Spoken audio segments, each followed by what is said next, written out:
Bon, on va quand même avancer. Du coup, alors l'idée, c'est que vous êtes transporté en 2030. Le scénario terrain de jeu grandeur nature a été retenu et développé pour la destination. Donc, on va essayer de travailler sur trois grandes questions. Quelles offres et services touristiques et de loisirs y sont développés? Comment la destination est-elle promue et mise en marché? Comment la destination s'est-elle organisée? Euh, Est-ce que vous avez voilà, qu'est-ce qu'est-ce qui vous touche en premier lieu? Comment pouvez-vous réagir à ça?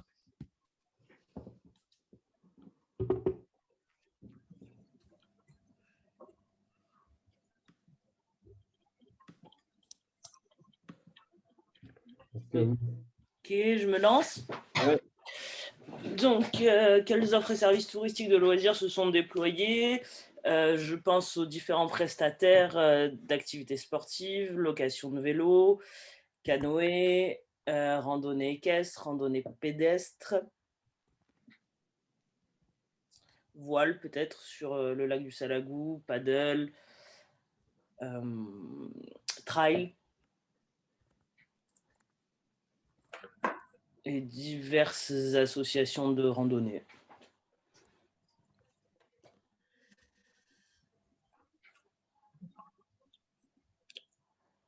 Moi, à mon tour, je pense que pour les prestataires... Oui. Allô? Oui? Oui, on vous entend. On t'entend, Oui. Isabelle. Ouais, bon, j'y vais. Non, je pense que les prestataires, effectivement, sont en place, mais autour de ça, donc on a mis en place des circuits vélo, des circuits rando encore plus visibles. Je pense surtout au vélo parce qu'on est en train de développer des circuits parallèles pour les accès aux grands sites. Ça, je pense que c'est primordial, hein. Il faut que ce soit facile d'accès, visible, et dans 10 ans, ce sera fait. Voilà. Surtout pour le vélo qui est en passe, on le sait, de devenir un moyen de déplacement et de tourisme prioritaire.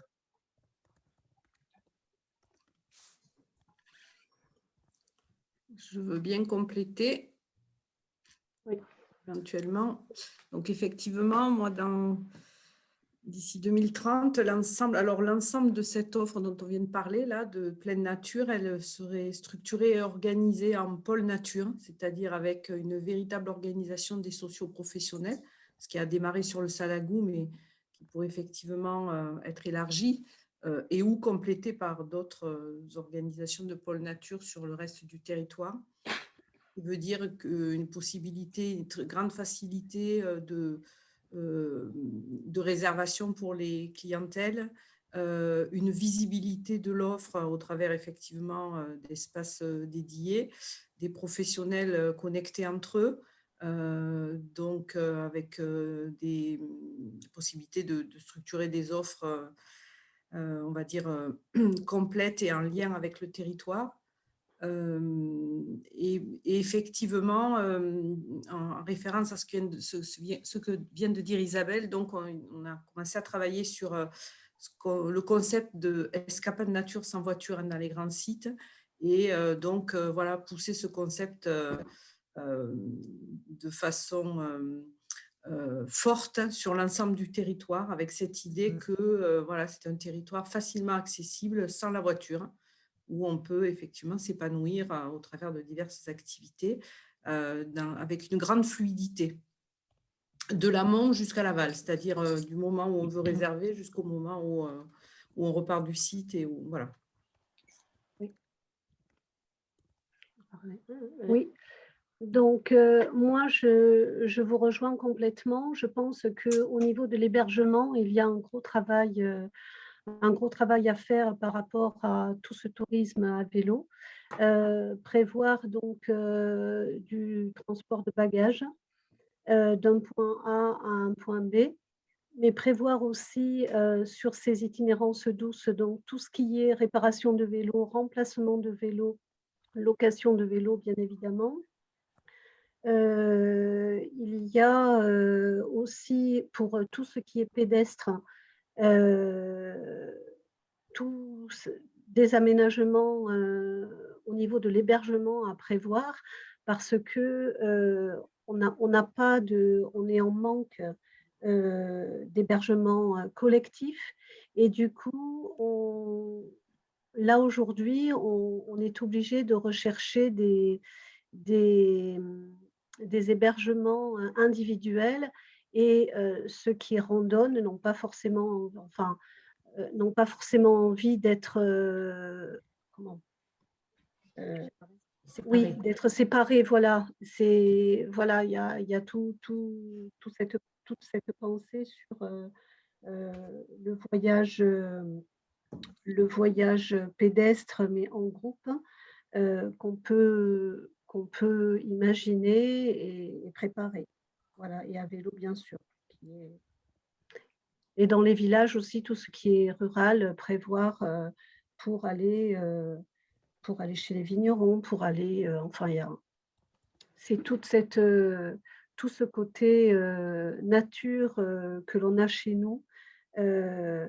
Et au niveau hébergement, on est en manque en fait.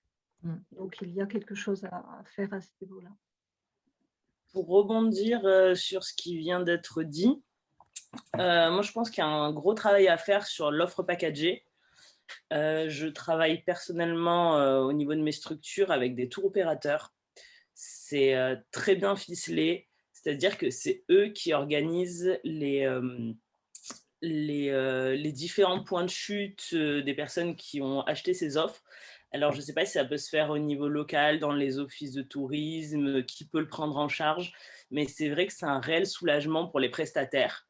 C'est-à-dire qu'il y a quelqu'un en amont qui boucle les dates, qui boucle les activités, et ça fonctionne très bien au niveau des réservations. C'est-à-dire, nous, en tant que professionnels, on n'a plus qu'à attendre notre client qui a déjà acheté toute son offre, qui vient dormir, qui vient manger, le petit déjeuner compris. Et ça, au niveau des réservations, ça apporte beaucoup de sérénité aux professionnels. On n'a plus qu'à attendre nos clients. Et les clients, eux aussi, sont sereins parce que leur circuit est fait en amont. Ils savent que tel jour, ils font de la randonnée, tel jour, ils sont à vélo, tel jour, ils font peut-être de l'équitation, tel soir, ils mangent à tel endroit. Voilà, ça apporte une vraie sérénité aux clients et aux prestataires. Alors, on a des services de commercialisation sur les différents offices.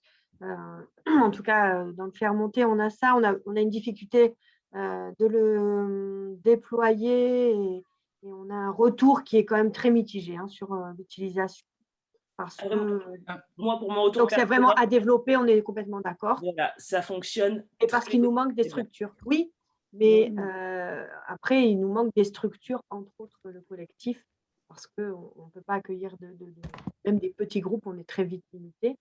Mais en effet, il y a un travail, je pense, vraiment à faire là-dessus, avec quelque chose à travailler vraiment là-dessus.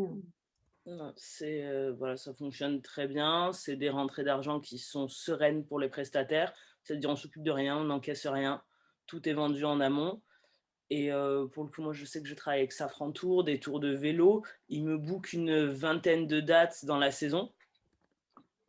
Et ça marche très bien. Il y a un retour clientèle qui est super. C'est sur des offres de 4 à 10 jours et ça fonctionne très, très, très bien. L'intérêt, justement, c'est de travailler avec des réceptifs. Il y a les tours opérateurs et après, on a des réceptifs locaux. Associer les réceptifs locaux à la structuration, à l'organisation de notre offre permet d'avoir une offre qui est vraiment adaptée aux demandes de leur clientèle et donc d'avoir derrière, bien sûr, les réseaux de commercialisation qui vont avec. Moi, je voulais revenir peut-être sur les contenus. On a effectivement listé toute une série d'activités de pleine nature qui sont déjà présentes et qui mériteraient d'être développées. Mais il me paraît aussi intéressant d'aller au sein même de ces activités de pleine nature, sur des choses qui soient plus denses en termes de contenu, sur des découvertes du patrimoine, alors que ce soit le patrimoine géologique, l'architecture, mais aussi le patrimoine immatériel. C'est-à-dire que dans le cadre voilà, d'une randonnée, comment est-ce que finalement on amène le visiteur voilà, à s'approprier aussi voilà, de la connaissance et de la découverte patrimoniale. On pourrait aller aussi sur du spectacle vivant. Comment est-ce qu'on a des propositions qui allient à la fois une découverte sportive, une découverte physique d'un territoire, mais aussi une approche beaucoup plus sensible à partir d'un regard artistique, et peut-être envisager aussi vraiment des découvertes sensitives, émotionnelles. Imaginez que l'on a des propositions de dégustation de produits locaux, voilà, d'éveil des sens, peut-être avec aussi des activités de loisirs créatifs. Imaginez que l'on va réaliser une aquarelle sur un endroit du paysage et que cette activité, elle est organisée dans le cadre voilà, d'une randonnée qui est prévue avec un prestataire. Alors, il y a les deux aspects, en effet, hein, ces balades sensibles, nous on met ça, mais on a aussi des balades sensibles autonomes qui permettent aux visiteurs, de façon autonome, d'avoir une approche du territoire sensible et culturelle. Donc, sur les patrimoines au sens large. Donc, moi, Pour ma part, je pense qu'il faut qu'on ait une plus grande palette de partenaires et de prestataires dans ces activités qui ont été citées, parce qu'on a en fait peu de prestataires et que ces prestataires qui peuvent générer une combinaison d'offres packagées, il faut qu'on en ait plus parce qu'ils sont surbookés. Donc, ils ont une très grosse activité, il faut qu'on puisse du coup en avoir plus. Pour ma part, l'avantage de ce scénario, c'est qu'on on a un travail avec une vraie stratégie d'un travail à l'année. Et ça, pour moi, ça ne va pas du tout être inné parce qu'on a plein d'hébergeurs qui sont fermés l'hiver.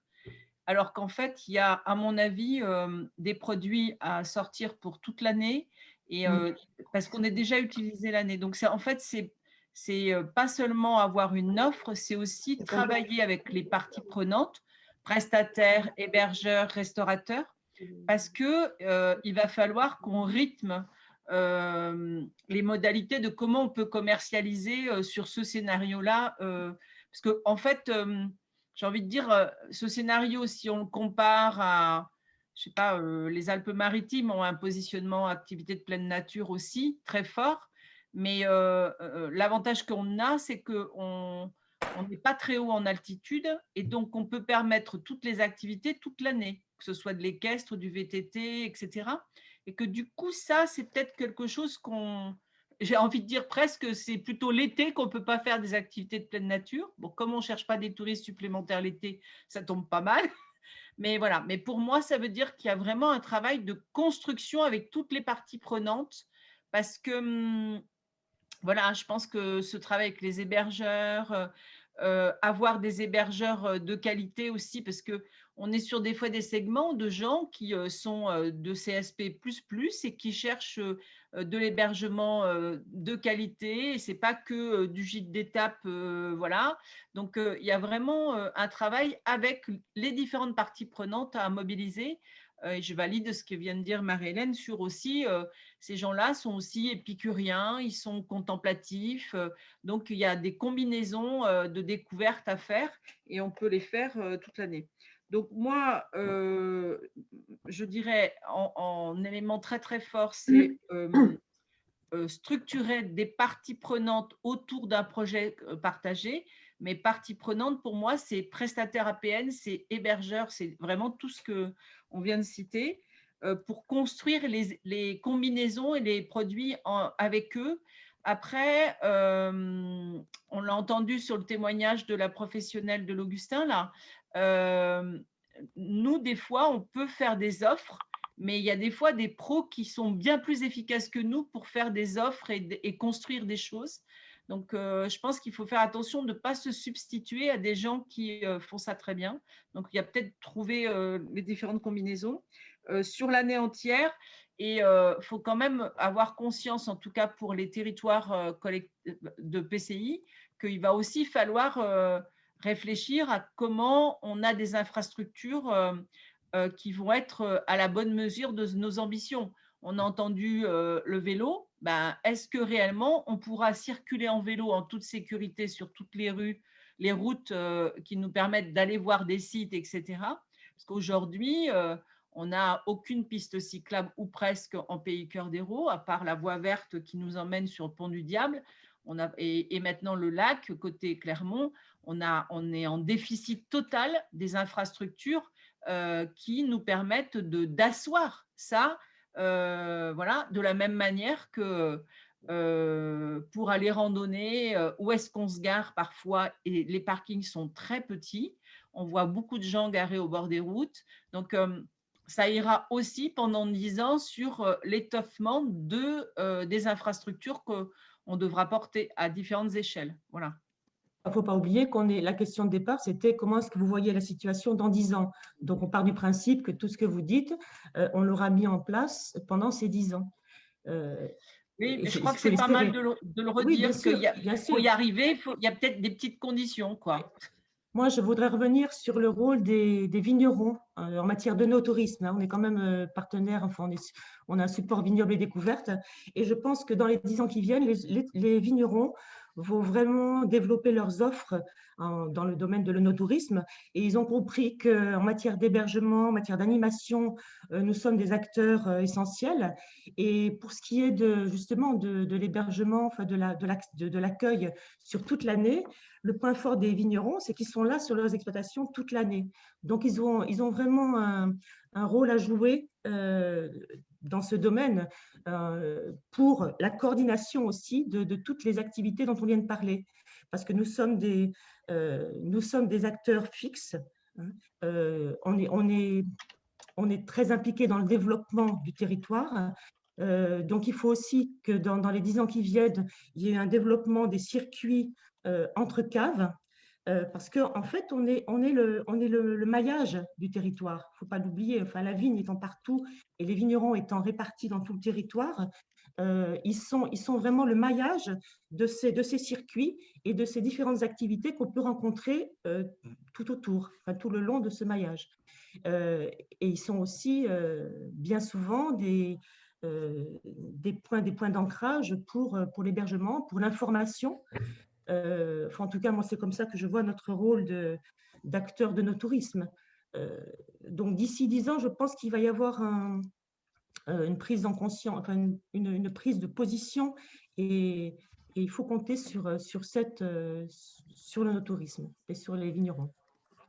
Moi, je voudrais compléter sur en fait ce positionnement. Pour moi, il est très intéressant, mais en même temps, il ne nous distingue pas par rapport à d'autres territoires en France qui sont déjà positionnés là-dessus, même si on a de gros atouts.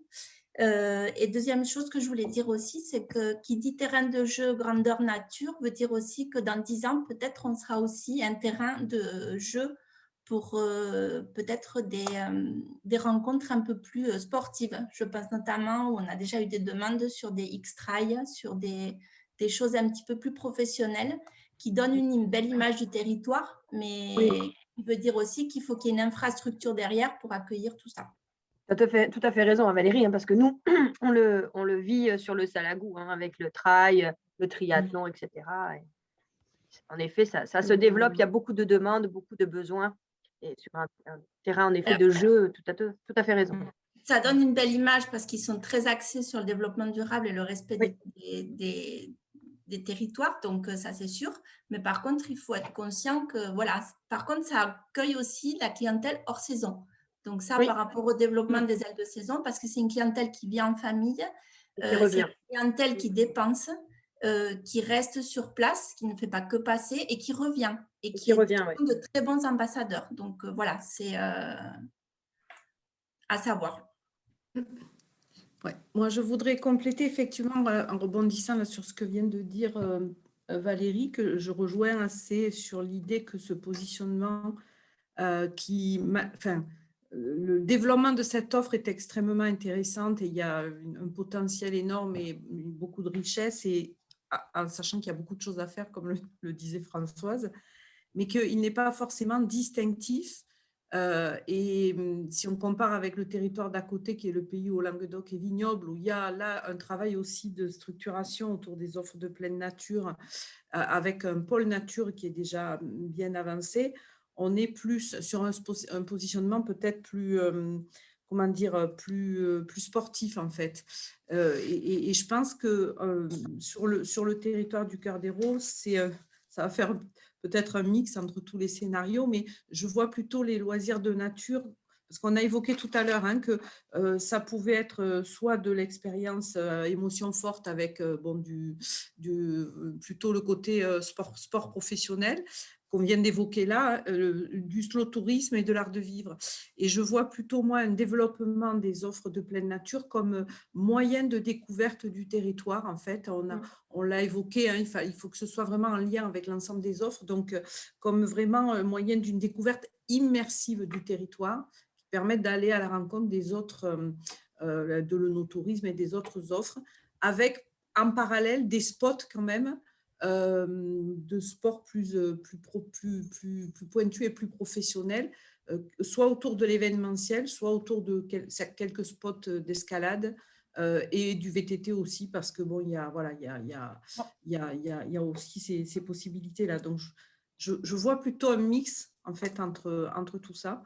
Et la question des flux qui est importante, il va falloir savoir gérer, parce que même si l'intérêt, c'est de pouvoir développer une offre annualisée, comme le rappelait Françoise, mais on voit les tendances là qui se développent, et on voit aussi que finalement les problèmes de surfréquentation, c'est un peu lié au contexte et à la crise là, mais on les rencontre aussi finalement presque hors saison sur certains week-ends. Donc il y a cette question de comment on irrigue et comment on renvoie les flux. Comment on met en place l'intermodalité aussi pour éviter l'impact de la voiture, puisque dans la présentation qui nous était faite tout à l'heure, on voyait bien que finalement, pour venir sur ce territoire, il faut venir en voiture, quoi. Mais bon, on peut quand même venir en bus, mais il n'y a pas de train. Voilà, donc il y a cette question-là. Et puis juste, je voulais faire référence à des remarques qui sont remontées dans le cadre du pôle nature et du Conseil des pros qui s'est mis en place tout dernièrement. On a eu une remontée quand même de l'ensemble des professionnels des loisirs de nature vers le souhait de développer des clientèles, de s'orienter vers les scolaires, de jouer un rôle pédagogique en fait auprès des habitants au travers des scolaires sur en fait la découverte du territoire au travers des loisirs de nature et la pratique des loisirs de nature. Je ne sais pas si l'exprime clairement, Françoise, tu y étais aussi à ce... Oui, c'est vrai, mais c'est vrai que c'était comme un des éléments d'une chaîne, on va dire, plus globale, c'est-à-dire que au dernier Conseil des pros, les pros, effectivement, sont intervenus pour dire qu'il ne fallait pas oublier l'importance de travailler avec les enfants et les niveaux scolaires, parce que c'était aussi comme ça qu'on formait des gens plus respectueux, etc., des différents sites sensibles, je dirais. Du coup, voilà. Et c'est vrai que pour les pros des APN, c'est aussi, si je parle marché, excusez-moi de parler comme ça, si je parle marché, c'est clair que comme ils ont une activité qui n'est pas à l'année, ils sont obligés de viser certaines clientèles sur des périodes où ils ont moins de possibilités de faire des stages, etc. Donc, pour moi, il y avait plusieurs stratégies dans leurs propos. Il y avait une stratégie de part de marché, une stratégie de... il faut s'adresser aux enfants parce que c'est eux qui vont être notre avenir, entre guillemets, sur le respect des lieux et sur la découverte des activités. Donc voilà, il y avait plusieurs approches. Voilà. Moi, je vais être un peu provocante et aller un peu plus loin que toi, Isabelle. Moi, je me demande si la politique et la stratégie sur la différenciation des activités de pleine nature, si ce n'est pas à une échelle départementale. Et pour moi, le pôle nature, je m'excuse de comparer le département de l'Hérault aux Alpes-Maritimes, mais pour moi, il y a beaucoup de similitudes. Et ce n'est pas un regret, etc. Mais Mais voilà, on a une variété de paysages qui permettent des activités, des ambiances totalement différentes.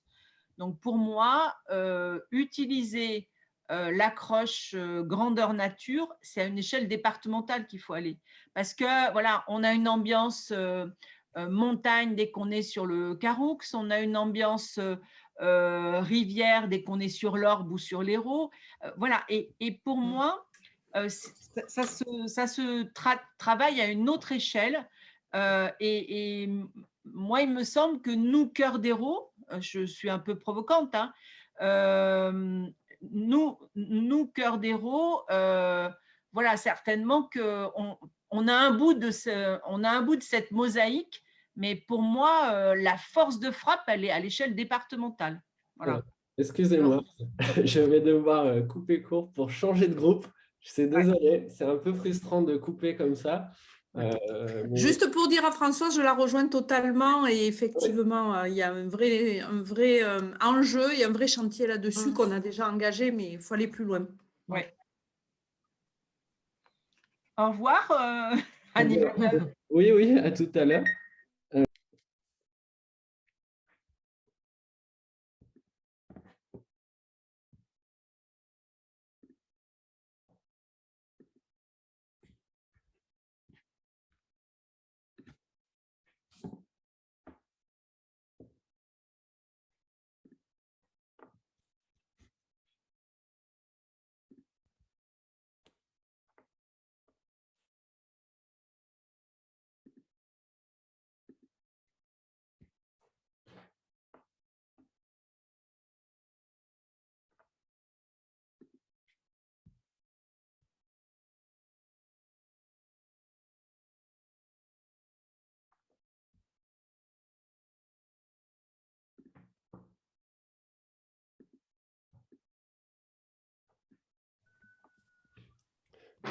Marlène, désolé, je vais te nommer co-animatrice si je peux.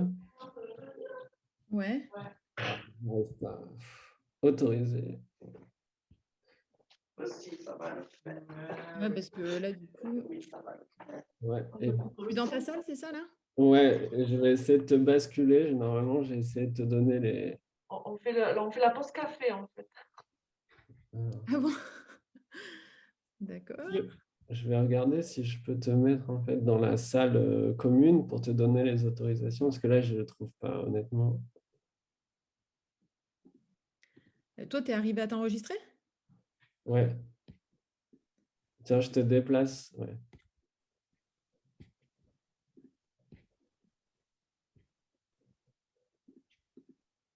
Votre santé.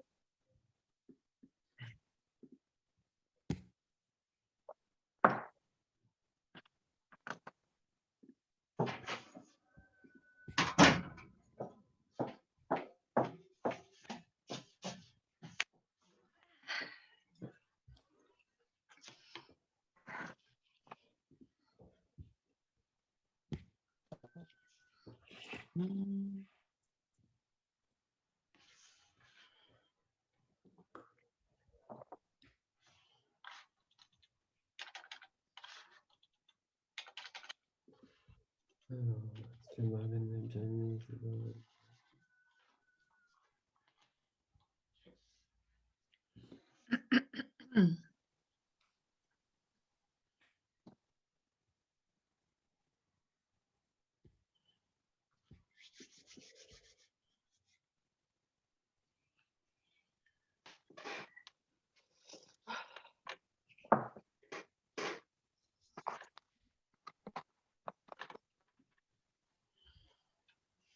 Alors.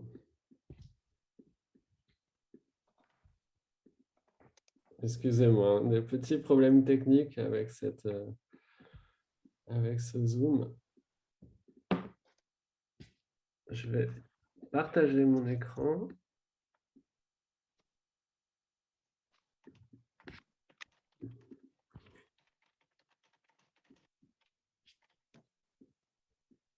Alors, est-ce que tout le monde voit bien mon écran? Oui. Oui. Super. Alors, peut-être que on peut prendre 2 petites minutes pour se remémorer les grandes lignes du positionnement. Donc moi, je suis le référent sur le scénario terrain de jeu grandeur nature. Donc on est la terre d'aventure du cœur du Languedoc. Juste, Alors, il en manque 3 là du groupe. Hein. ah bon? Ils sont allés boire le café. Ils arrivent. Ah, mais réellement, d'accord. Ok. Ah oui, oui. Réellement. Réellement. On s'est sentis seuls, alors on est parti chercher un café. Excusez-nous. Alors, offre d'activité pleine. Mais les 3 personnes sont dans la même salle, on est d'accord? Oui, oui, il manque Bénédicte, Henri. Et Jean-François. Jean-François, il est revenu, je crois. Ah, pardon. Non? Oui, il est là. Ok, ça marche. Bah, sinon, on y va. Hein. Ouais, on va y aller, parce que sinon, on va perdre trop de temps. Du coup, alors, on est là, on a un positionnement d'offres d'APN pour tous les publics. Hein. On a une filière qui est très structurée. On accueille éventuellement des événements sportifs de grande ampleur. On y développe un tourisme d'expérience sportive intense, mais aussi de slow tourisme, de slow sport, qui va permettre de favoriser la contemplation et l'émotion que peuvent offrir vos fabuleux paysages. Donc, on a 2 volets. Hein. Cette dimension, finalement, slow tourisme, on apprécie le temps long, on apprécie le paysage, le terroir, et on a l'écrin d'expérience sportive intense, de micro-aventure. Finalement, on est chez vous. Comment dire, on a un territoire qui nous offre un tourisme de bien-être. L'effort et le réconfort sont possibles, notamment par l'art de vivre et les richesses de votre terroir. Et donc, on a les APN qui sont un levier de découverte pour les autres filières. Du coup, à l'instar de ce que vous avez fait précédemment, on est transporté en 2030. Et donc, ce scénario-là a été retenu et a été développé pour la destination. Donc, les 3 mêmes questions. Hein. Quelles offres et services touristiques et de loisirs se sont déployés? Comment la destination est-elle promue et mise en marché? Comment la destination s'est-elle organisée? On ne donne pas du tout d'avis sur ce qu'on pense du coup du scénario. Si, on peut. Oui, oui. Est-ce que vous avez des réactions, du coup? Alors, je me permets, alors c'est un scénario qui est important, intéressant, et je pense qu'il doit faire partie de la stratégie pour ce territoire, la stratégie marketing, mais pas seulement. Voilà.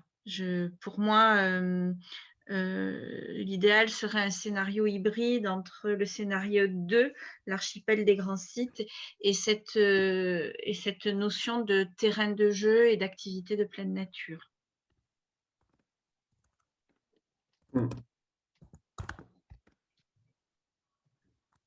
Alors moi, je rebondis sur ce que dit Audelise, comme tout à l'heure. Hein, je suis tout à fait d'accord. Je trouve que développer un scénario uniquement sur les APN, au vu des caractéristiques multiples du territoire, c'est restrictif.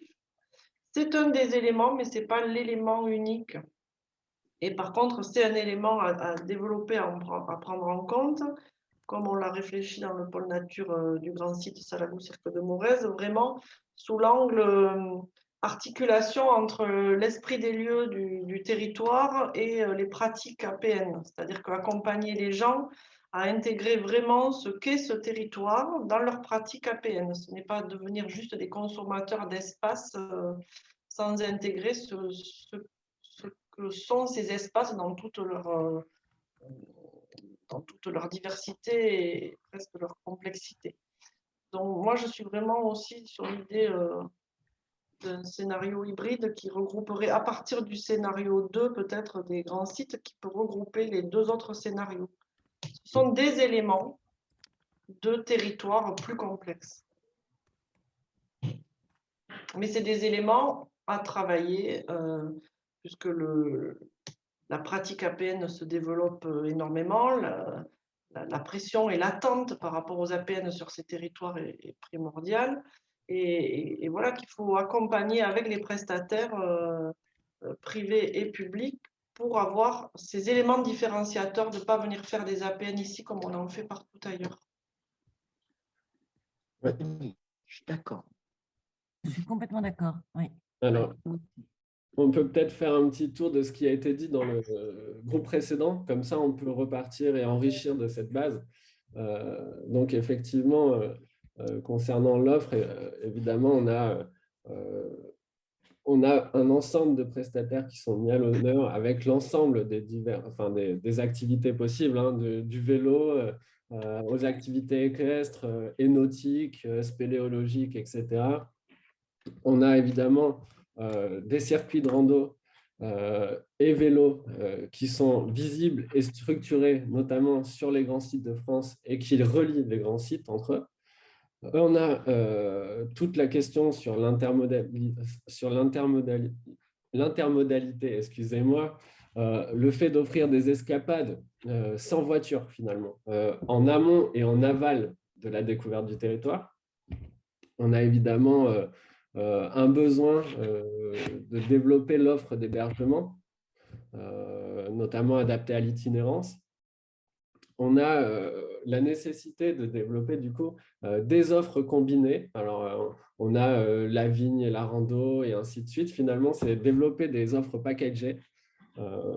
Donc, voilà, on a l'idée aussi de se servir des APN comme d'un levier de découverte, finalement, pour entrevoir des dimensions plus larges du territoire, que ce soit la culture, les divers patrimoines. Finalement, on a les APN comme support finalement d'interprétation, avec une dimension de découverte sensitive et créative, toujours dans cette dimension packagée. Pourquoi pas imaginer des offres un petit peu plus innovantes. On a évidemment un levier aussi sur l'aspect pédagogique des APN, notamment avec les prestataires, où là on a une action à destination, par exemple, des résidents et des scolaires, ce qui permet finalement de sensibiliser les résidents à leur territoire et à sa préservation. Concernant la destination, sa mise en marché, sa promotion, il a été évoqué du coup le besoin de création de package, donc avec finalement structurer l'offre avec des réceptifs locaux, des TO, et en intégrant toutes les parties prenantes finalement du territoire, à savoir les hébergeurs, les prestataires de services, etc. Et donc, ce scénario-là offrait aussi également finalement une possibilité de développer le hors-saison et les ailes de saison. Parce que finalement, mon avis, et si je puis me permettre, tout ce qui est dit là, il faut le faire, quel que soit le scénario. Je ne vois pas le rapport. C'est voilà. Il faut le faire. Ouais. Évidemment. Maintenant, la question qui est posée, c'est quel est le positionnement majeur? Ouais. Et le positionnement majeur, bon, je ne veux pas revenir, nous, visiblement, il y a eu une unanimité autour de la question des grands sites, mais parce qu'aujourd'hui, je crois que les clientèles auront à terme ont besoin de sens. Elles se déplaceront de plus en plus dans des systèmes de recherche de sens. Et les APN, le terrain de jeu, moi, j'aime pas trop, je vous le dis tout de suite, j'ai horreur de ça même. J'ai horreur de réagir. Voilà. Merci, Jean. Et donc, pour moi, ce n'est pas la question d'un terrain de jeu. D'abord, ce n'est pas distinctif. Je veux dire, le Haut-Languedoc en fait autant, etc. Non, oui. Par contre, il faut se servir de toute cette potentialité qui existe, qui est déjà là, pour faire en sorte que l'expérience soit la meilleure réussie et que chaque fois, il y ait un rapport au sens et un rapport à la marque première qui est celle des grands sites, etc. Donc, et le no-tourisme, parce que le no-tourisme, c'est aussi le no-rando, et ça s'appelle l'expérience douce. À mon avis, c'est un élément important, très important, structurant de la marque, mais ce n'est pas l'image de marque. Voilà. Bon, je le dirais comme Je ça. partage ce point de vue. C'est un pilier essentiel. Essentiel. Voilà, mais ce n'est pas. Dès qu'on parle de sens, et tout ce qui a été dit, il faut le faire. Hein. Tout ce qui a été dit, il faut le faire. Ouais, mais ne pas oublier la valeur de sens. Dès qu'on parle de sens, ça, voilà, c'est ça qu'il faut appuyer. Pas que du tourisme pour en... Oui, voilà. Oui, du coup, on revient sur l'idée des APN comme levier d'une découverte plus large et d'offres combinées, donc rando, vigneronne, je sais pas, itinérance, vélo, étape, terroir. C'est ça, c'est ça. Les grands sites sans voiture, les grands sites sans voiture, c'est une très belle mise en œuvre par les grands sites de France et dont l'Hérault, et notamment ce Cœur d'Hérault, a été un des éléments. Voilà. Oui, puis on a beaucoup d'artistes et d'artisans très intéressants et très créatifs dans la région. Et il faut aussi qu'il y ait un circuit, par exemple. Tout à fait. Rencontrer mais ceux qui fabriquent du fromage de chèvre, mais ceux qui fabriquent aussi des peintures, des sculptures, de la céramique. Il y a tellement de ressources intéressantes. Je vous rejoins. La question culturelle, on l'oublie, qui est très large, mais est une vraie question à mettre en scène. Hein. Le rapport à quelle culture? Et moins travaillé chez nous, en plus, de manière collective. Ouais. Moins abordé sous cet angle-là. Dans les activités de pleine nature et l'itinérance, il y en a une qui va de soi. Théoriquement, le camping, c'est fait pour ça. C'est une activité de pleine nature et où on est itinérant. Sauf que de plus en plus de clients maintenant veulent se dire nature, mais ne le sont pas du tout, à part qu'ils veulent faire un peu style écolo. Ils sont contents quand ils voient qu'on a des ânes qui broutent de l'herbe. Mais derrière, s'ils n'ont pas le confort, s'ils n'ont pas la douche, s'ils n'ont pas le chauffage au mois de mai, enfin, s'ils n'ont pas les prestations plus, donc il y a deux types de visiteurs. Il y a un tourisme pour les purs et durs, les vraies natures, et un tourisme pour le bobo nature. Hein, Parisien qui descend de temps en temps, qui veut se faire un petit trip vélo, mais après, il est bien content d'avoir un bon repas et puis une bonne chambre comme il faut. Bon, ceci dit, pas que les Parisiens. Hein. Oui, moi, je suis un peu comme ça aussi. Hein, j'aime bien la bonne chambre et le repas. Hein, et je suis preneur, dès qu'on pourra manger ensemble, d'un bon repas. Alors, quand on propose des expériences où les gens vont vraiment dormir en tente, je ne parle pas de la Belle Étoile, parce que là, ça, c'est plus trop l'actualité, ben, ils sont contents. Les vrais écotouristes. C'est pas les mêmes. C'est pas les mêmes. Mais justement, notre positionnement va renforcer notre activité et va ramener cette clientèle-là qui nous fait défaut. C'est exactement ça, Aude-Lise, tu as tout à fait raison. C'est ça l'idée. C'est ça l'idée, oui. Ouais, tout simplement. Ouais. Et juste, dans tout ce qui a été dit, c'est bien, mais il manque. Pourquoi on ne parle pas on a un spot quasiment international d'escalade. Les gens viennent de loin pour ça. Oui, c'est juste. Tout à fait. Mais à mon avis, ça fait partie après des récits qu'il va falloir structurer en termes de produits et les mettre en scène. Mais pour moi, effectivement, d'autant que l'escalade, là aussi, on touche une clientèle intéressante. Hein. Oui, bien sûr. En termes de revenus, hein, c'est un peu comme les pêcheurs à la mouche, quoi. Hein. Et en termes de revenus et en termes d'esprit. Et en termes d'esprit, tout à fait. Il faut mettre le paquet là-dessus. Hein. Moi, je vous rejoins. Puis on a la chance, du coup, d'avoir des activités, des APN de toutes sortes. On a même une course d'orientation magistrale, là, en octobre, qui est reportée. On a de belles choses. Hein. Alors, nous, par exemple, par rapport au domaine départemental du Salagou, où on fait un travail important de gestion de l'accueil des manifestations, on sait que la prochaine étape, et ce n'est pas la plus simple, c'est d'arriver à ce que ce soit le territoire qui décide quelles manifestations viennent, c'est-à-dire d'inverser la tendance. Aujourd'hui, on est sur des territoires qui attirent, et les structures viennent et demandent à avoir l'espace pour monter des manifestations. Et l'idée, c'est l'étape suivante, ça serait d'arriver à collectivement décider quel type d'événement sportif on veut et de lancer des appels à projets. Oui, c'est important de maîtriser ce qui se passe sur le territoire parce que on peut aussi vite s'y perdre et se perdre, hein, parce que ça se multiplie. En Vallée de l'Hérault, on a la même réflexion parce qu'on est sollicité tous les 3 matins pour des trails. Et du coup, il ne faut pas banaliser, il faut que les choses soient cadrées, il faut et toujours être dans l'esprit des lieux. Voilà. Qu'est-ce qu'on veut, pourquoi et comment. Mais ça se fait par étapes parce qu'il y a il y a des habitudes et un fonctionnement, mais c'est surtout sur les manifestations sportives, pas sur la pratique individuelle, oui, individuelle ou encadrée. Bien sûr. Sur les événements sportifs, je pense qu'il y a un positionnement collectif à avoir. Il y a le travail qu'on peut faire sur un grand site, mais ça, pour moi, ça doit se regarder au niveau presque du cœur d'Hérault.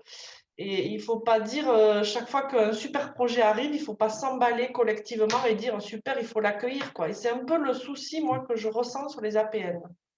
Beaucoup plus que sur les autres types de pratiques ou de demandes. C'est dès qu'un super projet semble arriver sur les APN, tout le monde a envie de l'accueillir. Alors que je pense qu'il va falloir arriver à prioriser, à réguler tous ensemble. Et du coup, en termes de gouvernance, là, c'est clairement la question. Parce que je n'ai pas compris ce que vous appelez par tout le monde a envie de l'accueillir. Au contraire, c'est bien, je ne comprends pas le problème. Vous pouvez expliquer? En fait, aujourd'hui, par exemple, est-ce qu'on doit avoir plusieurs triathlons, plusieurs trails? Voilà. On commence à être reconnu comme une terre intéressante, un territoire intéressant pour accueillir des manifestations. Du coup, ils nous arrivent tous. Du coup, là, on est en phase de sélection et de rejet, mais par rapport à ce qui arrive. Alors que l'idée, ça serait de décider qu'on fait telle et telle manifestation dans tel esprit, à telle période de l'année, parce que économiquement, ça sera intéressant pour le territoire et les hébergeurs et les prestataires. Et de là, on fait un appel à candidature pour trouver la bonne structure. Aujourd'hui, en fait, vraiment, nous, gestionnaires de sites, on est assaillis de demandes. C'est plutôt bon signe. Après, est-ce qu'il C'est bon signe, mais si on veut que ce soit intéressant dans la durée pour le territoire, il faut le structurer. Vous pensez que le triathlon du Salagou n'est pas structuré? Je ne comprends pas. C'est ça que je dis. Oui. C'est que j'ai d'autres demandes de triathlon. Et pourquoi ne pas le faire? Et parce que ça a un impact énorme au niveau gestion locale. Ça, on peut en reparler à l'infini si vous voulez. Mais et environnemental. On peut accueillir en gardant une exigence qualitative et d'accueil pour les prestataires et par rapport à tout ce qui est biodiversité, environnement, et puis par rapport aux habitants, parce que ce n'est pas facile des fois pour certains habitants à proximité quand il y a des grosses manifestations. Voilà, c'est tout cet équilibre en fait, c'est ce travail d'équilibre.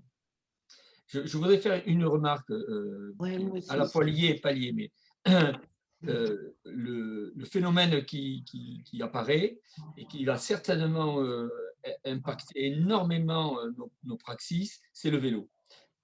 Donc, la question des territoires destination vélo, de mon point de vue, sera aussi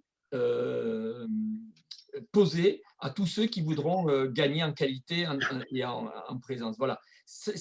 Et là, cette question, c'est une question de politique, hein, au sens de voilà, comment on facilite les accès à vélo, etc. Donc, je pense qu'il faut ne pas oublier ce phénomène qui est en train de prendre l'Europe et peut-être davantage autour de la question du vélo.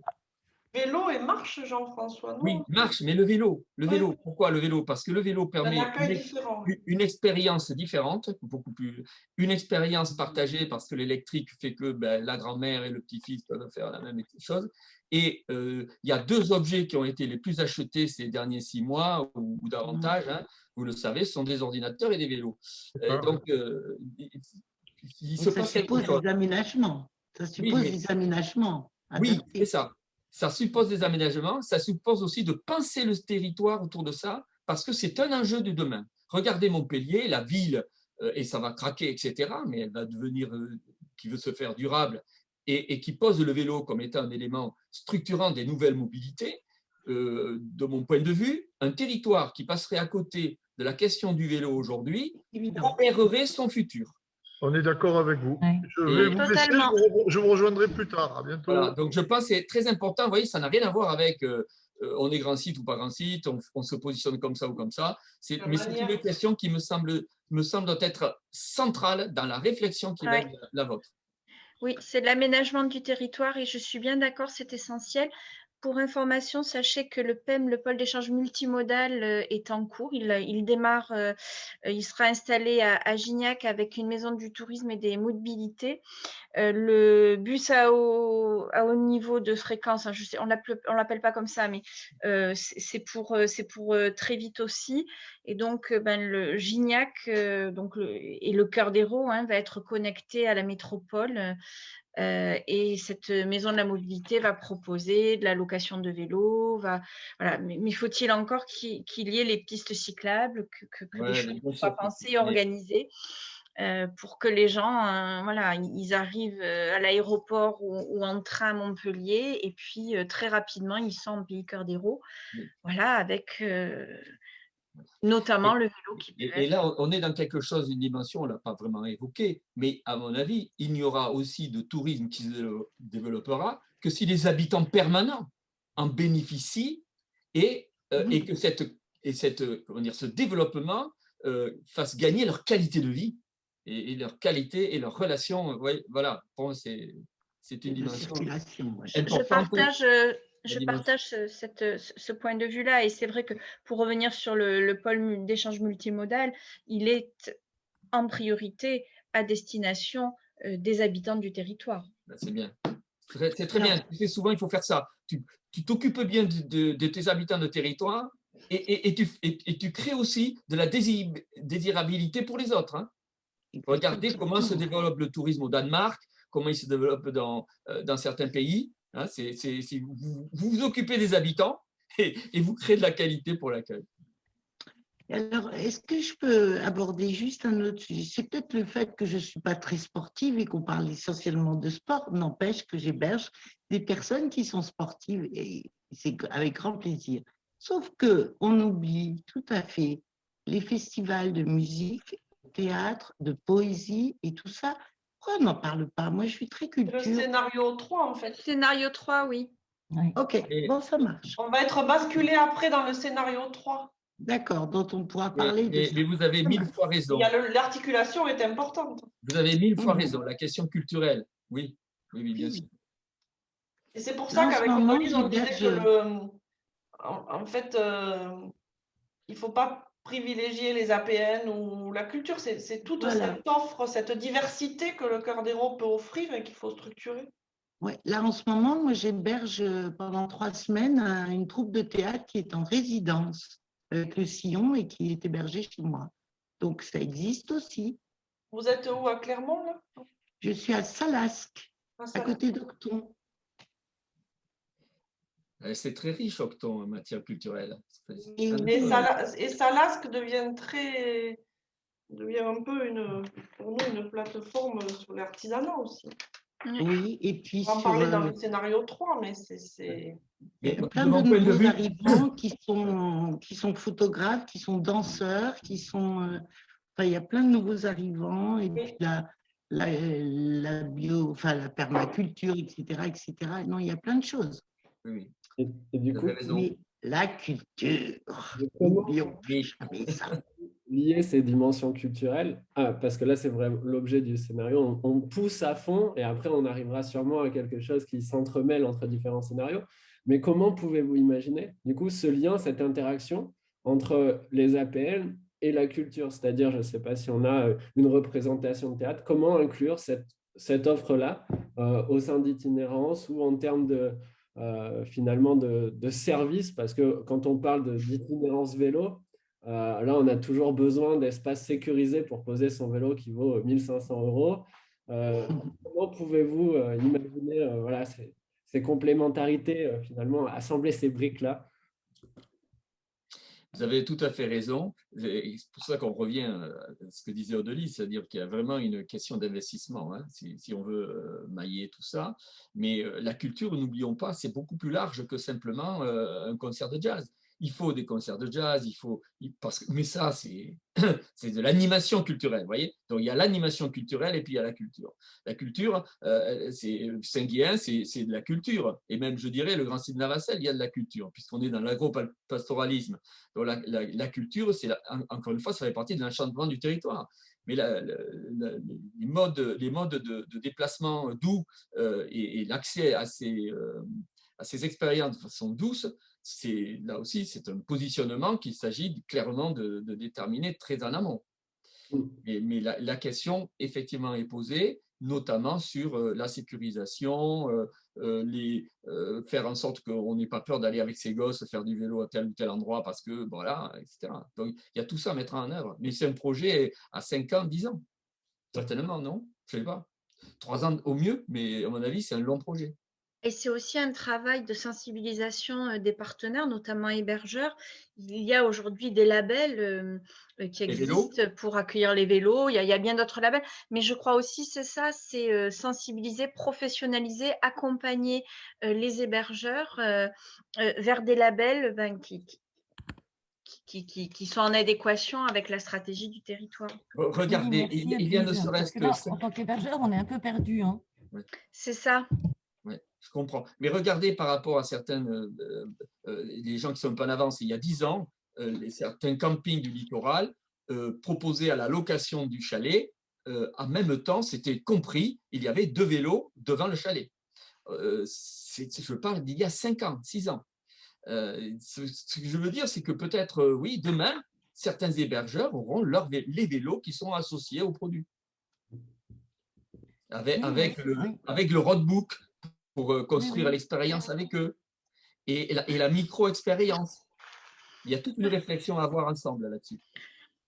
Après, je ne sais pas sur les autres territoires, mais nous, en Vallée de l'Hérault, ça se développe beaucoup. On a plusieurs loueurs de vélos. Voilà, donc il y a aussi des acteurs sur le territoire qui sont présents et il faut mettre en résonance et en réseau tout le monde. Hébergeurs, professionnels, accompagnateurs. J'ai un exemple très concret. Hein. Je faisais gagner un séjour à des Canadiens parce que je sponsorisais avec la cave coopérative de Montpérou, un festival au Québec. Donc, on faisait venir une famille du Québec tous les ans. Eh bien, on la mettait dans un gîte et on lui mettait à disposition des vélos, pas une voiture. Et les vélos, on les trouvait chez un prestataire, tout en doute, de la vallée. Alors, on va devoir, d'ici 1 minute, changer de groupe déjà. Ça va très vite. Du coup, peut-être un dernier mot, quelque chose que vous tenez à dire. On ne veut pas du terrain de jeu. Ouais. On veut du sens. D'accord, le titre. Non, mais je pense que professionnalisation, labellisation pour mise en réseau des acteurs et plateforme de commercialisation. Oui, voilà. Très bien. Bien résumé. Formation et sensibilisation. Voilà. Okay. Bon, je vais vous quitter. Et, merci. Merci. On se voit tout à l'heure.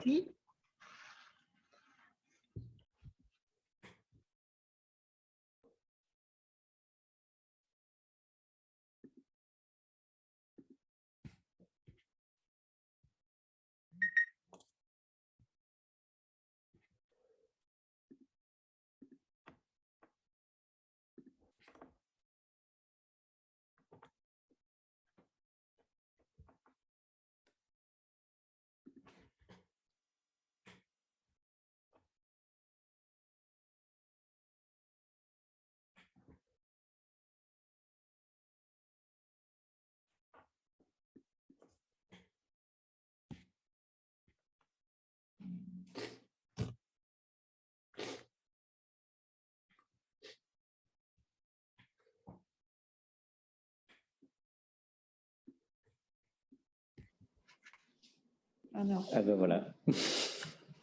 Alors, bonjour. Bonjour. Je vais partager mon écran.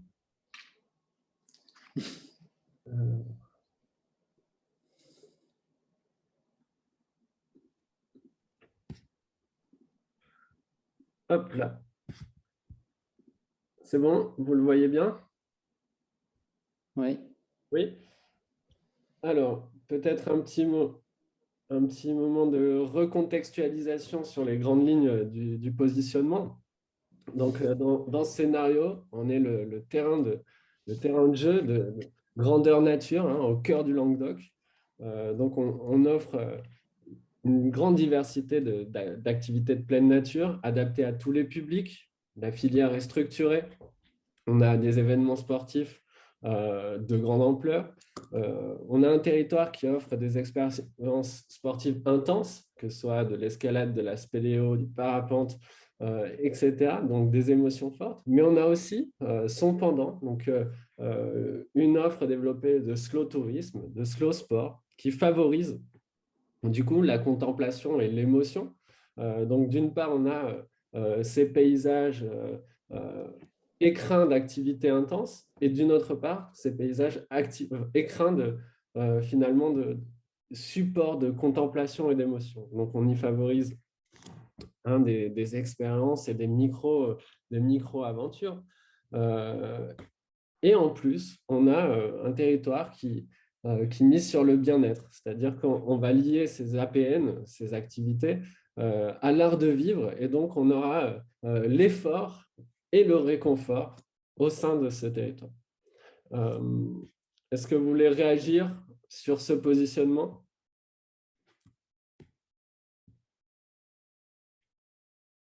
Est-ce que tout le monde m'entend? Oui, oui, c'est bon. On est assez d'accord avec ce que vous venez de dire. On est sur un grand terrain de jeu, effectivement. Pour les sportifs, c'est qu'ils soient actifs ou contemplatifs, parce que je suis moi-même aussi sportive et contemplative. On a de quoi faire, et voilà, donc c'est tout ce que je voulais dire. Alors on peut rentrer directement. Est-ce qu'on pourrait peut-être avoir juste une petite définition un petit peu plus claire du slow tourisme? Oui, donc c'est... Parce que moi, ça ne me parle pas trop. Alors, oui, le slow tourisme, c'est l'idée de se reconnecter finalement avec le rythme de la nature, de prendre son temps, d'essayer d'une découverte lente avec une considération forte pour l'environnement, pour le respect de l'environnement, mais aussi finalement des résidents, etc. Un vrai attrait finalement pour le respect des lieux et vivre une expérience dans l'esprit des lieux. Et du coup, le slow tourisme, le slow sport, on a aussi cette dimension de contemplation, de bien-être, finalement d'aimer les bonnes choses.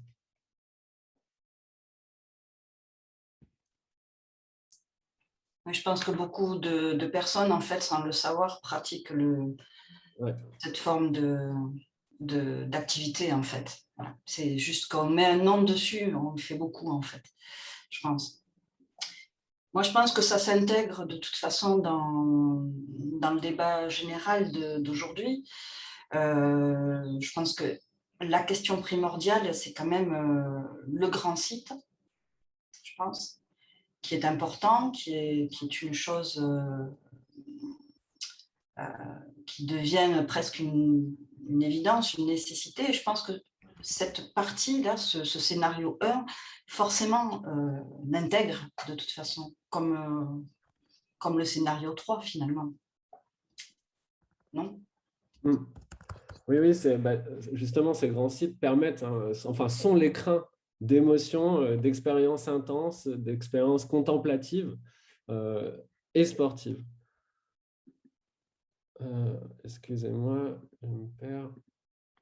Du coup, Alain, oui. Oui, moi je rejoindrai ma collègue Evelyne qui a mis dans la discussion qui pointe un peu le souci de différenciation de ce scénario, parce que c'est vrai que c'est une thématique qui est pas mal utilisée sur d'autres destinations, assez proches, un peu plus proches même sur le pays au Languedoc et Vignoble, qui a déjà un pôle nature très structuré. Et voilà, donc du coup, effectivement, pour moi, c'est une thématique qui doit s'intégrer dans d'autres scénarios, mais que l'entrée se fasse par là, c'est vrai que ça apparaît peu différenciant. Et à ce sujet, j'aurais peut-être aimé avoir l'avis de Julie du réseau Oxygène, puisqu'elle a peut-être une vision un peu plus régionale de la structuration de la filière. Je ne sais pas, qu'est-ce que tu en penses par rapport à ce scénario? Oui. Alors, concernant la structuration, je pense qu'elle est réellement importante. Déjà, sur les différents scénarios que vous avez abordés déjà avant, je pense que le mot structuration est revenu déjà plusieurs reprises. Je pense qu'il est aussi évident de pouvoir travailler ensemble. C'est vrai que aussi le scénario de fait de regrouper 3 communautés de communes, c'est pas habituel. Mais je pense que ça peut ne que renforcer en tout cas les liens et faire avancer les choses. Après, en termes de structuration et de maillage, oui, je pense que c'est quand même primordial. Il y a aussi l'histoire de notion aussi d'ambassadeur de territoire aussi qui est revenu tout à l'heure. J'ai pas pris la parole, mais je pense que c'est essentiel aussi d'avoir un message commun. Je suis en train en même temps de regarder un peu la destination et la promotion de mise en marché. Parce qu'on avait aussi, nous, on a remarqué également que chacun, par exemple, des territoires essayait un peu de, comment dire, par exemple, le Gard, c'est vraiment par site, par grand site, essayait à chaque fois c'était un peu la guéguerre des sites et de chaque territoire, alors que je pense qu'il faut aller sur l'inverse, c'est-à-dire ne pas, comment expliquer? Attends. Oui, peut-être en concurrence. être en complémentarité et pas en concurrence. Ouais, c'est ça. J'essaye de regarder en même temps l'écran, parce que moi j'ai un tout petit écran. Excusez-moi. Ah, mais voilà, ça c'est vrai que c'est un sujet même en termes de politique APN sur le territoire aujourd'hui, où il y a un pôle nature là, qui émerge autour du Salagou, il y a des réflexions sur la vallée de l'Hérault. Et voilà, donc aujourd'hui, l'enjeu, c'est aussi de voir comment tout ça peut être complémentaire pour les pros, bien sûr, et voilà, pour pouvoir avoir une offre un peu structurée à l'échelle cœur d'Hérault. C'est ça. Et je sais que ça peut être très compliqué de structurer tout ça et que ça soit surtout fluide. Parce que ça nécessite beaucoup de moyens, parce que ça demande du temps, parce que ça demande aussi à ce que les uns et les autres puissent avoir aussi les mêmes informations, donner aussi un peu les points de vue, etc. Donc, ça bloque, c'est vrai que ça bloque aussi un peu l'avancée des projets, que ça prend un peu plus de temps. Mais je pense qu'impliquer tout le monde dans les territoires, que ce soit les professionnels, que ce soit les locaux, que ce soit les personnes qui ont par exemple une résidence secondaire, je pense que c'est bien aussi. Nous, on implique de plus en plus, en tout cas, les gens du territoire dans certains projets, dans certaines réflexions, et en fin de compte, il y a plein de choses qui émergent et du coup, en fait, les gens se sentent impliqués. Mais je partage votre point de vue. Moi, je suis un ancien directeur de base de plein air, donc je sais, en tant que technicien, on a le territoire ancré dans notre schéma de fonctionnement. D'une part, les sentiers de randonnée ne s'arrêtent pas à la limite des communautés de communes. Les sites d'escalade, ils sont sur l'ensemble du territoire. Le VTT, c'est pareil. Quand on fait du canoë, c'est la même chose, ou même quand on fait du vol à voile. Les techniciens, ça fait un moment qu'on a compris que c'est l'ensemble du territoire qui émerge si on veut avoir une offre diversifiée de nos activités. Donc, le seul problème, c'est de le faire comprendre nos élus, ça. Et c'est ça le plus difficile.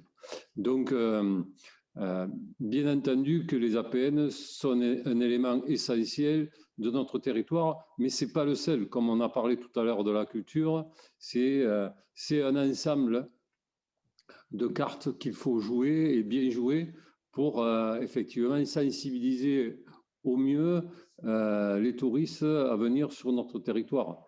Alors, bien entendu qu'elle est variée, etc. Il y a tout ce qu'on veut sur notre territoire et que même les couleurs et les formes changent à quelques kilomètres de distance. Mais voilà, ça, il faut arriver à le mettre dans la tête des élus. Et au jour d'aujourd'hui, je vous le dis, j'en suis pas persuadé. J'en suis pas persuadé. Vu de la façon dont on avance, les seuls qui en sont persuadés, je pense que c'est les acteurs du territoire, c'est donc les professionnels et les techniciens.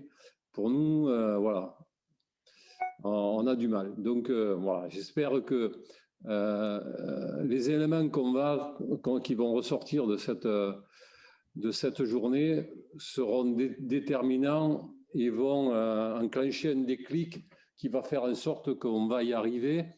Mais voilà, au jour d'aujourd'hui, je sais pas. Je sais pas. On arrivera au bout de l'étude, mais je ne sais pas si on arrivera au bout de ce qu'on souhaite. Alors, j'aimerais rebondir à ce que vous dites.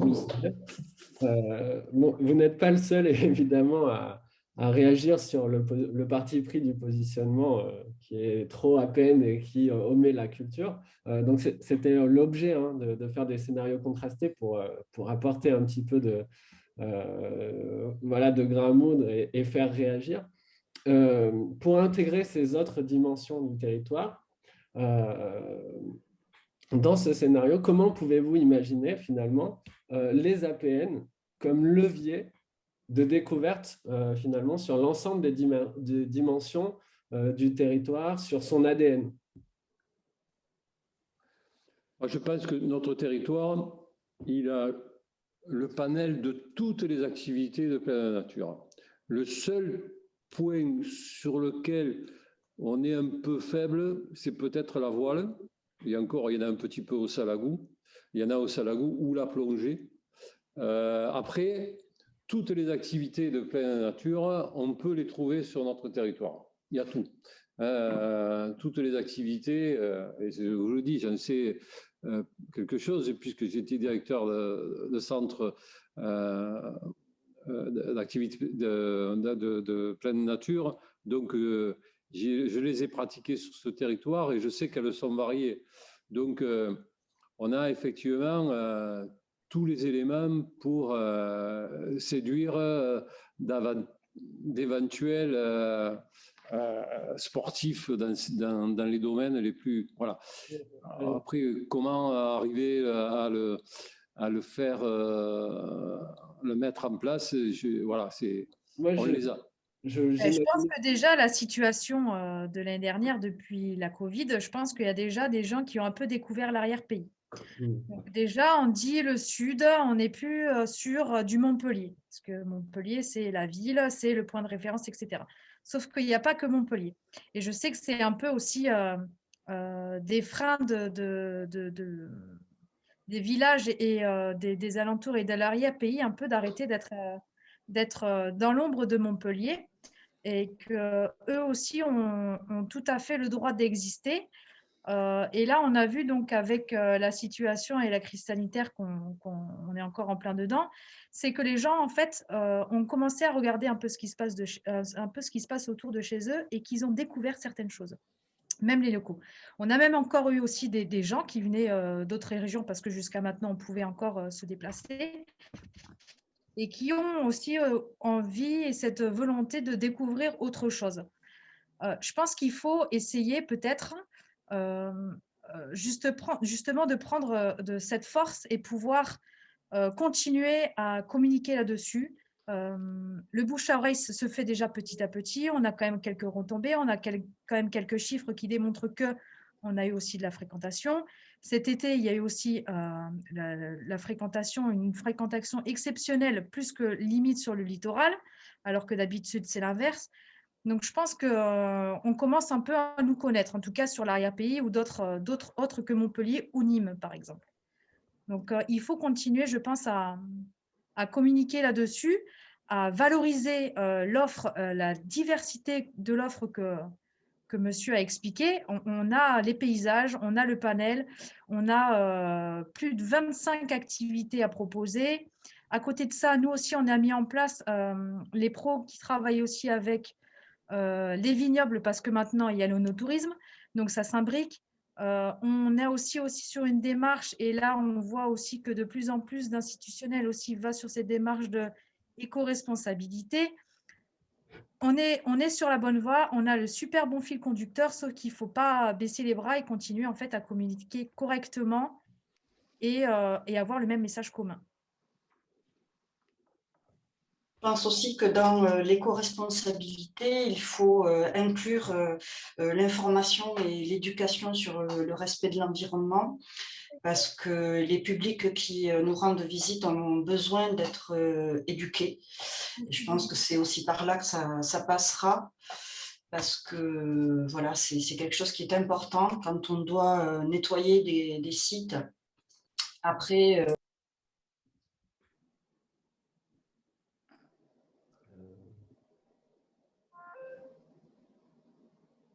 pardon, j'ai coupé mon micro.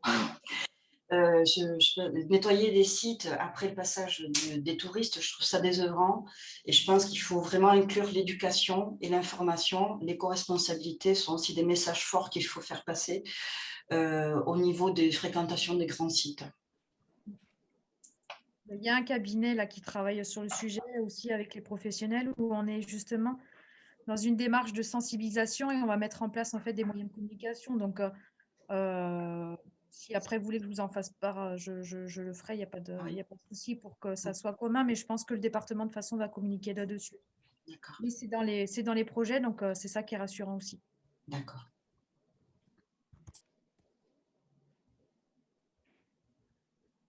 Du coup, comment par exemple, donc dans ce Cœur d'Hérault 2030, terre d'aventure, terrain de jeu, comment pouvez-vous imaginer finalement les APN comme levier d'une découverte intensifiée, et donc par exemple à travers des produits packagés, vous parliez du vignoble tout à l'heure, donc finalement développer des offres un petit peu originales qui pourraient combiner différentes ressources et finalement avec une première entrée d'APN, que ce soit de l'itinérance vélo, de la spéléo et je ne sais quoi, associé à une découverte terroir quelconque.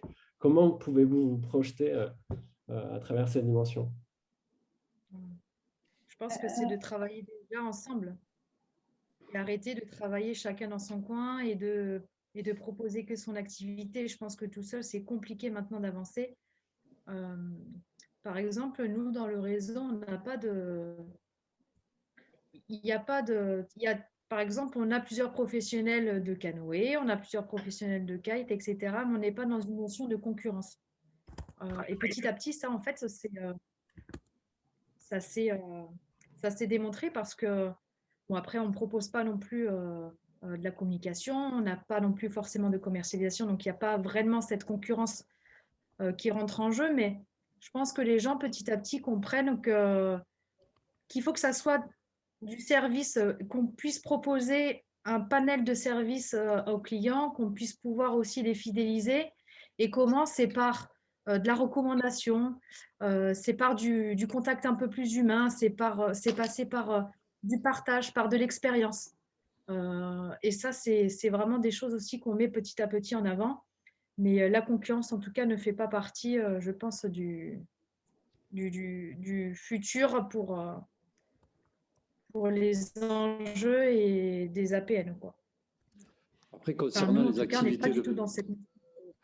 Alors, moi, d'accord pour que l'offre soit globale, puisque effectivement, le territoire offre toutes les activités possibles et inimaginables. Après, concernant les activités de pleine nature, nous, on est en train de voir avec des canoës et plus dernièrement avec les canyonistes, de ne pas faire n'importe quoi aussi, hein, de ne pas mettre X milliers de canoës sur l'Hérault, de ne pas faire en sorte que quand on est en escalade ou en randonnée, de ne pas prendre des groupes de 50 personnes, ou etc. quoi. Je pense qu'il y a, là aussi, il faut qu'il soit encore plus dans le durable. Hein. Il faut effectivement préserver l'environnement. On fait pas la même activité quand on a un groupe de 7-8 personnes que quand on a un groupe de 20 personnes. Quoi. Et que ce soit en initiation ou en perfectionnement, il faut être dans la qualité, il faut être... voilà, je pense que c'est cette notion d'accueil que nous devons avoir au départ des grands sites, à l'accueil des grands sites, il faut qu'elle soit à tous les étages du territoire, que ce soit aux activités de pleine nature, que ce soit avec les artisans, que ce soit avec les restaurateurs aussi parce que si effectivement, dans les restaurants, on n'est pas bien accueilli ou on ne mange pas bien, ou chez un vigneron, je crois que cette notion de qualité doit être fondamentale sur le territoire. C'est le produit global du territoire. Presque il faudrait qu'on ait une marque... alors, je n'aime pas le mot, parce que là, vous parlez, on emploie toujours des mots anglais, et j'ai horreur de ça.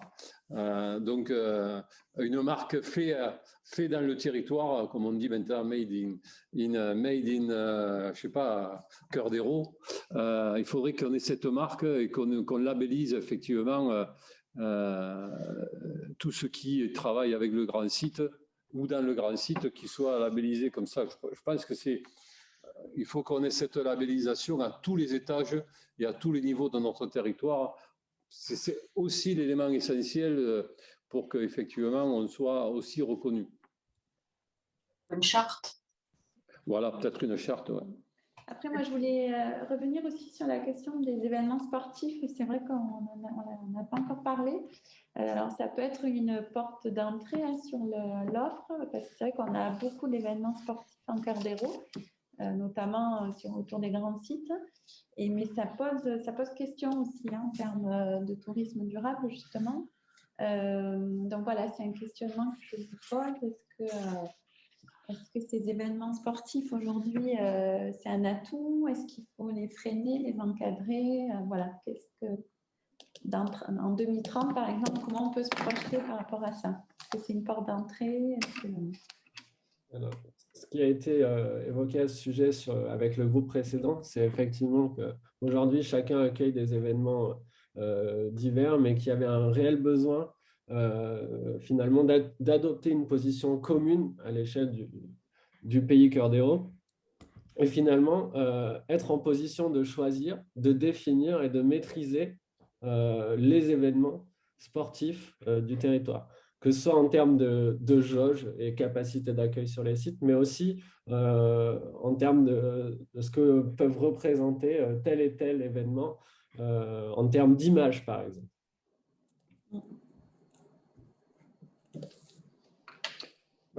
C'est vrai que dans les événements qui se font, impérativement, le durable doit être au cœur.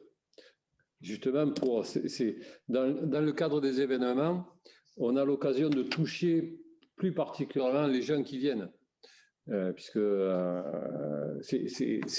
on les voit presque personnellement, quoi. Même si à 1000 personnes, si le leitmotiv c'est de faire attention, etc., au rejet, etc., du positionnement, c'est des choses qui après se traduisent sur le comportement des gens. Puisque les événements, on a l'occasion de faire passer des messages. Et les événements aussi sont l'occasion aussi d'aller à la rencontre du territoire, parce qu'on vend aussi le territoire sur des centaines, voire un millier de personnes qui viennent sur l'ensemble du territoire. C'est fou le nombre, si on le fait à l'échelle des 3 communautés de communes, c'est fou le nombre de personnes qu'on peut toucher. Puisque les gens, après, soit ils vont consommer, soit ils vont être hébergés. Donc, voilà, je pense que c'est à partir de là, je pense qu'on peut avoir des messages qu'on peut faire passer.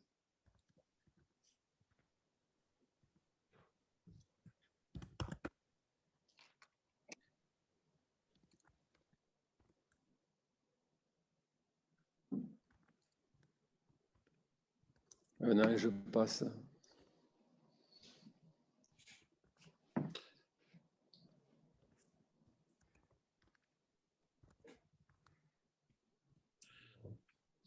Excusez-moi, j'ai loupé 2 secondes là, de l'intervention, mais je voudrais revenir sur les offres, juste pour vous signaler que les fameux packages, désolé pour les mots anglais, les forfaits existent, par exemple ici dans le Lot-et-Garonne, en matière de groupe. En revanche, il n'y a rien de faire en matière d'individuel. Ça, c'est quelque chose que j'ai déjà soulevé à plusieurs reprises. Moi, j'étais prêt, disposé à associer l'hébergement avec des activités de plein air, des découvertes territoriales ou patrimoniales, notamment mettre par exemple dans le forfait, si je puis dire, à la fois l'hébergement, mais aussi l'entrée au musée, l'entrée à la savonnerie, la location d'un vélo, etc. Et apparemment, ça paraît absolument insurmontable, alors que moi, à mon avis, ce qu'on appelle, désolé encore pour l'anglicisme, all inclusive, c'est quelque chose qui se fait de plus en plus en matière touristique. Alors, c'est peut-être quelque chose à étudier, mais à titre individuel, c'est-à-dire pour des couples, pour des familles, et non pas seulement pour les groupes.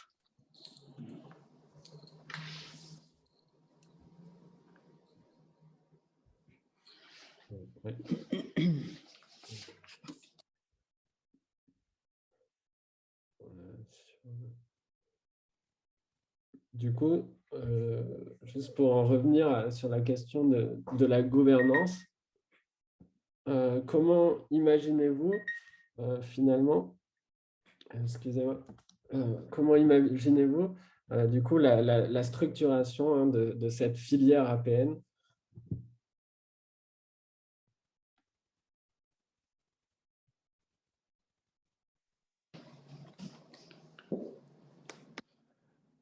Oui, la question des pôles nature qui peut permettre de structurer un peu la filière à l'échelle du cœur des routes. On l'a dit un peu tout à l'heure, mais une complémentarité un peu des politiques en matière APN, voilà, pour qu'il n'y ait pas concurrence, mais complémentarité, voilà, peut-être à travers les pôles nature un petit peu thématisés qui puissent se compléter en termes d'offres. Moi, je pense qu'il faut rassembler toutes les offres qu'il y a sur l'ensemble du territoire, voir comment effectivement on peut. Moi, j'en suis. Déjà, les gens, je pense, travaillent ensemble. Je pense qu'il y a une vraie complémentarité avec les acteurs du territoire. Après, il faut vraiment bien la mettre en place. Je pense ça passe inévitablement par une rencontre des acteurs de ce territoire et de toutes les filières des activités de pleine nature. Ouais, et faire une espèce de bureau de façon à ce que tout le monde toutes les filières soient représentées et de voir comment on peut travailler sur ce territoire et proposer surtout, encore une fois, une offre de qualité. Je pense qu'une charte, évidemment, me paraît évidente, quoi.